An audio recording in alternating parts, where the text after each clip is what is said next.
Yeah, welcome to a different type of video, guys. I'm here with Walbert, aka Dylan, and today we are going to be recording a settlement tour for my Fallout 4 settlement of Outpost Zimonja. You can see it there. And this settlement is inspired by Evil Viking 13, who's another YouTuber. He makes a lot of Fallout 4 settlement tours and builds, and I created this based off of his concept of personal lore and the Minutemen lore, because in my game I side with the Minutemen. As you can see, we got the obvious Minutemen logo there and the hat, and over here actually I told Dogmeat to sit. He's actually rocking a Minuteman backpack, which is adorable. Dogmeat kills FPS. I'm having him sit over here because he might interfere with the settlement tour, but the lore backstory for this settlement is after the Minutemen rescued the Commonwealth from the Institute and the Brotherhood, they set up Outposts to communicate with their other settlements to remain the friendly control. And this is a outpost that uses this radio tower here to contact the castle and other settlements like Sanctuary and stuff. Outpost Zimonja on the northern frontier. And here we have some turrets mounted, protected by the Minutemen, which is actually from Evil Viking 13's mod. I'll leave as many mods as I can in the description for that I used during this build. That's from his propaganda. Construction light to shine the path. And Outpost Zimonja with the proud Minutemen flags. And another turret here in case you decide to be a dickhead. And Scents welcome because we're the Minutemen, we don't judge, and ghouls are welcome, but no ferals because they eat people. Let's enter. Close the gates. Raiders on cut. So Dylan, which way do you want to go first? Let's go on the path to the left. How about it? Alright, left here is a cooking station for the Minutemen. And I also should mention, this is a sort of like a military outpost for the Minutemen, and only a few settlers are allowed to work on the farm and stuff. And over here is where we get our water from. This was the pre-war building for the pre-war radio operator. Him and his family could stay here if he had to work a long time. There's a water pump here. And this is actually where we sort of get our water. Because this is a pre-war building, there is a plumbing system, which is actually housed over in this building over here, but we'll get to that later. And there's actually a leak here, so as you can see there's some repairing stuff, box of screws, blowtorch, some duct tape, and actually the pipe has been taped here so it won't leak. And there's a bucket in case it starts leaking more, some tools to work on it. And this is done by our lovely janitor, who we will see later in the tour. Here's the guard post. Dirty axe. Yeah, hopefully. He's kind of an older guy, so it's always the janitors. Yep. And here's some power conduits to power the turrets, and in case of a heavy attack, there's a machine gun here, which used to spray and pray and kill all the raiders. Here's our Minutemen guard with some Minutemen combat armor. Keeping watch here. There's a ladder for access, but we'll get up there in a minute. And here is our main water pumps, and they've been hooked up to the pre-war plumbing system, and that way we can tap into the water supply and then get our water. Here's another pump, which just takes groundwater. Some buckets to fill up water. And actually here's a light in case it's nighttime and you need to work on the pumps. And by meaning you have to work on the pumps, we mean the janitor, of course. So he has to do all the maintenance work out here. And here is the Outpost Zimonja farm, food and trader. Here's our working force. Here's a rescued synth from the Institute. He doesn't look very happy. He looks like Arnold Schwarzenegger did something to another. You know what? Never mind. Moving on, we have some new fruit, some corn, carrots, tomatoes, or technically potatoes. And here's the scrappy walkway, which I'm really proud with. It's immersive. So there's all this grass and, well, maybe it sifted up through the planks or something. In certain spots it doesn't look immersive, like when it There we go. Up. It's immersive now. And this is our first guard tower. Notice the pipe that's going up here. That'll come in later. Some wiring that we ran up through this dead tree. put this light here. And this is our first guard tower. And then up here is where our first guard in like the towers sits. Another lantern. And here we are. This is our sniper. He has a sniper rifle, as you can see. And here's actually where that pipe came from. We'll see that. Here's his bed, footlocker for his belongings, and an airplane seat and a bookshelf. And the airplane seat is actually because over yonder there's a, as you can see, there's a crashed airplane, and we salvaged some of the scrap from there, and like all those seats and stuff. And he has a seat here, some Minuteman propaganda there. And this is actually from the crane on top of the watchtower. And here is his bathroom. This is where he does his dirties. How immersive is this bathroom? On a scale of 1 to 10, I'm gonna have to say 7. The reason why I didn't put it as 10 because you didn't put any cum It just, well, they might have been here. It just seeps through those cracks in the wood, or like it gets on the toilet paper, and that's why that pipe was down there. It's for the immersion. Ooh. Being an evil Viking inspired settlement, it needs lots of immersion, like this rickety railing. Rickety. Very rickety. Another turret, and there's actually little strings of turrets everywhere. And moving on, here is the main power for our settlement here. Fusion generator, run by our oh so faithful fusion cores, which you may see more of how we get so many fusion cores for our settlements later. And here is where our settlers stay. This is the residential housing unit building A. And here we are. Just a nice little scrappy building, better than living out there. What the hell is this doing? On immersive. And here we have like a little sheet of metal propped on top of this fire barrel to like cook stuff on. Like you can put a pan there and like the heat from the fire cooks it. And actually you're thinking, why is there a fire barrel in like a wooden house? That's what this is for. Sheet of corrugated metal so it won't burn through the floor. I think it is something. Yep, something. Look at this. There's a hole in the banner and we ran a wire through it. What do you think about this? Now, if that's not immersion, I can't name anyone else that can do it. And some assorted Minuteman propaganda. Protecting your family. The Minutemen. Join or die. Join or die.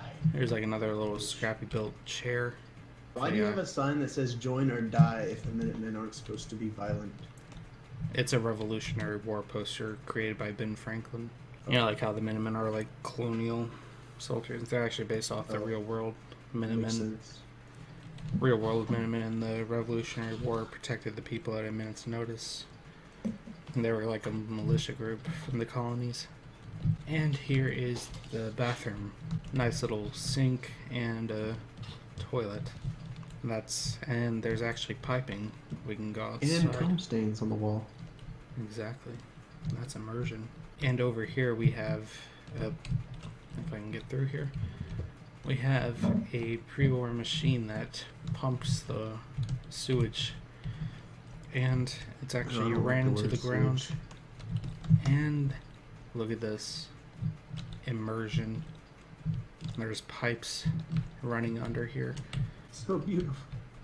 This house isn't that nice. It's just sort of like military barracks. And some more propaganda and a little bench here.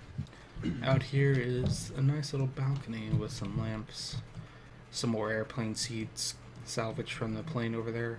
And housing unit building B.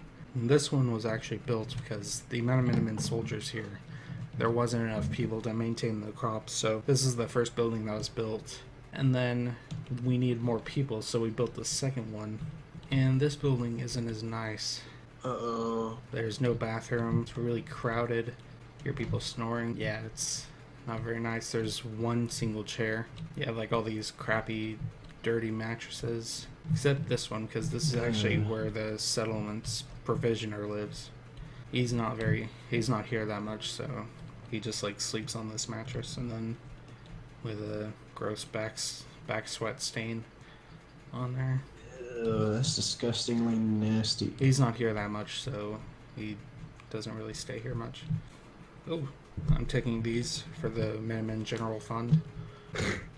Put good use to, like, killing a Deathclaw or something. Yeah, this building isn't as nice as the other one. That building is making me depressed. Yeah, it tends to have that effect on everyone. Okay, the Treehouse, we'll tour that last. First, we're going to go to this restricted area for Minutemen only. There's a restricted area sign to show that people aren't allowed into this compound, and it's locked. Oh. Fuck. Why does the owner of Outpost Zimonja completely get how to unlock a door? And like I said, this building was here before the war. But not really, this is just lore that I made up. This building was here before the war. The radio operator and maintenance person lived here before the war, and this was his house. And I've repurposed it to the post-war radio operator, who we'll see in a minute. It has like a nice little kitchen here, some pie, Nuka-Cola, some vegetables, steak, Nuka-Cola, General Nate's holiday eggnog, which we'll see here. And this is actually a texture from Evil Viking 13 that I edited for my personal character. And the idea actually came from me, and he used the suggestion for his settlements and then made this custom texture, but I edited it with General Nate's holiday eggnog. Nice little stove, small sink, cooking stuff, cabinets for food. This is a nice little house. Nice lighthouse painting, some books, nice little steamer trunk, nice comfortable and clean bed, little book. And here is his bathroom, and this is the reason for the plumbing that was here. Got some soap, toothpaste, first aid kit, General Washington crossing the Delaware, some comics, towels, toothpaste, and toothbrushes, more towels, books, bathroom with some toilet paper, nice shower, mirror, and a sink. Just a nice little bathroom, and also a newspaper to read, some curtains, proud Minuteman flag. And now we go to this shooting range. And here is where we get our water from. And there's actually a building in here that's flooded with radioactive water, and people aren't allowed in there. And here we have a crane that we use for the construction. And this is another guard post with a proud Minuteman flag hanging, little lantern. And here is our guard up here. There's an assault rifle and spray down bullets for an enemy trying to break through here. And here is the shooting range. As you may know, down near the front of the settlement, there's actually a trailer with a bunch of mannequins in it. My people have taken the mannequins here, and we use them for target practice. The problem is with this as a shooting range, the fuse box for the house is here. It occasionally gets some pot shots on it. It's like it's dented there. We have some more turrets here, a little lantern hanging, stuck on a plank. And we have some weapons here, submachine gun, 45 rounds, Gauss rifle, microfusion cells, and some assorted weapons here.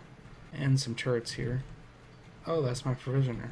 Oh, my provisioner was a woman. Oh, I'm sorry. Why is she just standing right next to the killer turrets? I don't know.